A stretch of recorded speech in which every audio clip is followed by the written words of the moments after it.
आज है 29 अक्टूबर सन 2025। हिंदू पंचांग के अनुसार आज है कार्तिक माह के शुक्ल पक्ष की अष्टमी तिथि विक्रम संवत 2082। नमस्कार, मैं अरमान, आप मेरे साथ देख रहे हैं आंचलिक खबरें। शुरू करते हैं देश और दुनिया की 50 बड़ी खबरों की।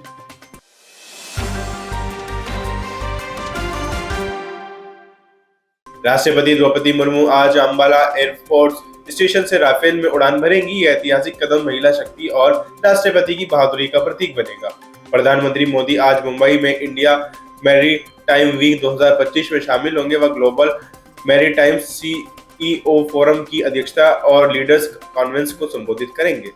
केंद्रीय कैबिनेट ने 8वें वेतन आयोग के गठन को मंजूरी दी है। इसमें 50 लाख कर्मचारियों को 69 लाख पेंशन भोगियों को फायदा मिलेगा। महागठबंधन ने बिहार चुनाव के लिए 32 पेज का घोषणा पत्र जारी किया है। मुख्य वादा हर घर में एक सरकारी नौकरी देने का। राहुल गांधी और तेजस्वी यादव बिहार में साझा रैलियों को संबोधित करेंगे। वह अमित शाह और राजनाथ सिंह एनडीए के प्रचार की कमान संभालेंगे। दिल्ली एनसीआर में प्रदूषण घटाने के कृत्रिम वर्षा क्लाउड सीडिंग की जा रही है। आम आदमी पार्टी ने इसे असफल बताते हुए केंद्र की नीतियों पर सवाल उठाए हैं। चक्रवात मोन्था आंध्र प्रदेश यानम तट से टकराया और अब उड़ीसा की ओर बढ़ रहा है। फसलों को भारी नुकसान, उड़ीसा में रेड अलर्ट जारी। चक्रवात मोन्था के कारण विशाखापट्टनम एयरपोर्ट की सभी उड़ानें रद्द। सुरक्षा के मद्देनजर रेलवे ने 32 ट्रेनों को भी रद्द किया। न्यायमूर्ति रंजना देसाई को 8वें वेतन आयोग की अध्यक्ष बनाया गया। वह आयोग की सिफारिशों की तैयारियों का नेतृत्व करेंगी। भारत और ऑस्ट्रेलिया के बीच 5 मैचों की टी20 सीरीज का पहला मैच आज कैनबरा में खेले जाने वाले इस मुकाबले को लेकर क्रिकेट प्रेमियों में उत्साह है। स्ट्राइप्स के विदेश मंत्री कॉन्स्टेंटिनोस कोम्बेस आज नई दिल्ली पहुंचेंगे। वे 3 दिवसीय यात्रा के दौरान द्विपक्षीय संबंधों पर चर्चा करेंगे। सोनम वांगचुक की कथित नजरबंदी मामले पर सुप्रीम कोर्ट में सुनवाई। पर्यावरणविद ने लद्दाख की अभिव्यक्ति की स्वतंत्रता पर चिंता जताई।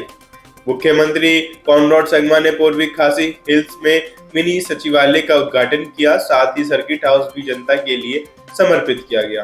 कर्नाटक हाईकोर्ट ने आरएएस कार्यक्रमों पर लगी सरकारी रोक पर अंतरिम संमति दिया। अदालत ने कहा अंतिम निर्णय तक प्रतिबंध लागू नहीं रहेगा। उत्तर प्रदेश सरकार ने गन्ने के दाम बढ़ाने का ऐलान किया। ये फैसला किसानों की आय बढ़ाने और प्रोत्साहन के लिए लिया गया। मुंबई एनसीबी ने ड्रग्स मामले में फरार आरोपी दानिश चिकना को गिरफ्तार किया।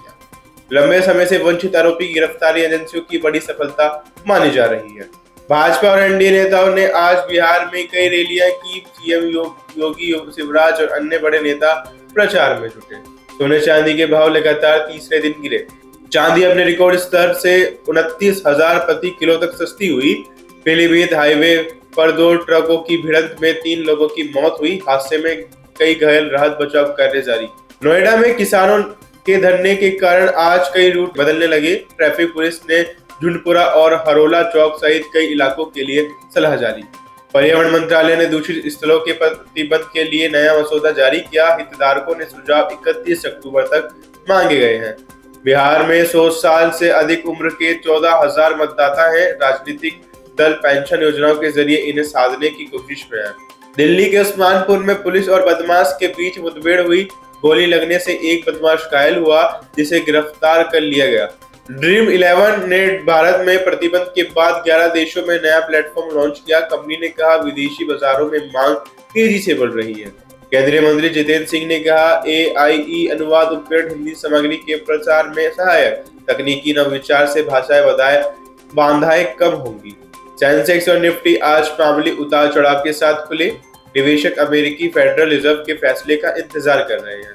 विश्व मौसम संगठन ने चेतावनी दी। श्रेणी 5 का तूफान मेलिसा जमैका से टकरा सकता है। इसे सदी का सबसे भीषण तूफान बताया गया है। इजराइल ने गाजा पर दोबारा हमले के आदेश दिए हैं। विराम के बावजूद सीमा क्षेत्रों में हालात तनावपूर्ण। यूएन ने कहा हाल की जलवायु नीतियों से उत्सर्जन में गिरावट की शुरुआत दिख रही है। ये रिपोर्ट वैश्विक तापमान नियंत्रण के लिए उम्मीद जगाती है। अमेरिकी राष्ट्रपति डोनाल्ड ट्रंप आज दक्षिण कोरिया में शी जिनपिंग से मिलेंगे। दोनों के बीच एशिया, सुरक्षा और व्यापार मुद्दों पर चर्चा होगी। जापान ने अमेरिकी राष्ट्रपति ट्रंप को नोबेल शांति पुरस्कार के लिए नामित किया। यह फैसला अमेरिका जापान संबंधों की मजबूती का प्रतीक माना जा रहा है।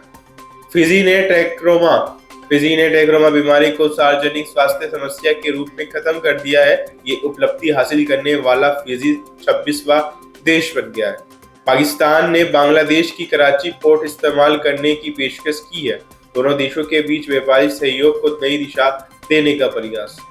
जापान की नई पीएम साने ताइकी ने ट्रंप से मुलाकात की। दोनों देशों ने रक्षा और आर्थिक साझेदारी को मजबूत करने पर सहमति जताई। कनाडा में भारतीय कारोबारी की गोली मारकर हत्या और सिंगर के घर पर फायरिंग की घटना से हटकम लॉरेंस बिश्नोई गैंग ने इस दोनों वारदातों की जिम्मेदारी लेकर सनसनी फैलाई। मणिपुर के चूड़ाचांदपुर जिले में ग्राम प्रधान एम आओकिप की लाठियों और धारदार हथियारों से हत्या। ग्रामीणों ने यूनाइटेड कुकी नेशनल आर्मी के उग्रवादियों पर संदेह जताया। पुलिस जांच में जुटी। पाकिस्तान के रक्षा मंत्री ख्वाजा आसिफ ने कहा, दिल्ली के इशारे पर चल रहा है काबुल। भारत पर प्रॉक्सी वॉर और शांति वार्ता बिगाड़ने का आरोप लगाया। धमकी दी, अगर देखा तो जवाब मिलेगा। भारत ने अफगानिस्तान में अपने दूतावास का दर्जा बहाल कर पूर्ण राजनयिक मिशन की शुरुआत की। जल्दी भारतीय राजदूत की घोषणा होगी। तालिबान शासन के बाद ये बड़ा कूटनीतिक कदम माना जा रहा है।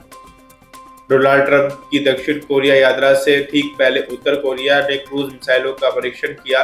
पीले सागर से 2 घंटे तक मिसाइलें उड़ी। किम जोंग उन ने संवाद की बजाय ताकत का इशारा दिया। सरकारी शटडाउन के चलते सैकड़ों एयर ट्रैफिक कंट्रोल को दूसरी नौकरियां करनी पड़ी। वेतन न मिलने से विमान सुरक्षा पर खतरा मंडराया। एयर यूनियन ने जताई गंभीर चिंता। अमेरिका में जारी शटडाउन इतिहास का दूसरा सबसे लंबा बना। अब बन गया सत्ता संघर्ष का औजार। ट्रंप इसे डेमोक्रेट्स पर दबाव और राष्ट्रपति की शक्तियां बढ़ाने के लिए इस्तेमाल कर रहे हैं। चीन में वायरल प्रेम कहानी। चीन के शांसी प्रांत में किडनी डोनेट करने वाले यू चेंपिंग और मरीज वांग शियाओ की शादी। त्याग और इंसानियत से उपजा उनका रिश्ता अब सोशल मीडिया और प्रेम की मिसाल बना।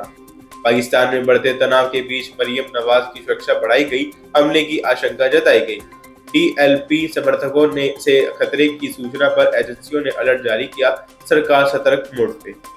फिलहाल इस बुलेटिन में इतना ही। इसी तरह की खबर देखने के लिए हमारे साथ जुड़े रहिए और देखते रहिए आंचलिक खबरें, अपनों की खबर आप तक। नमस्कार।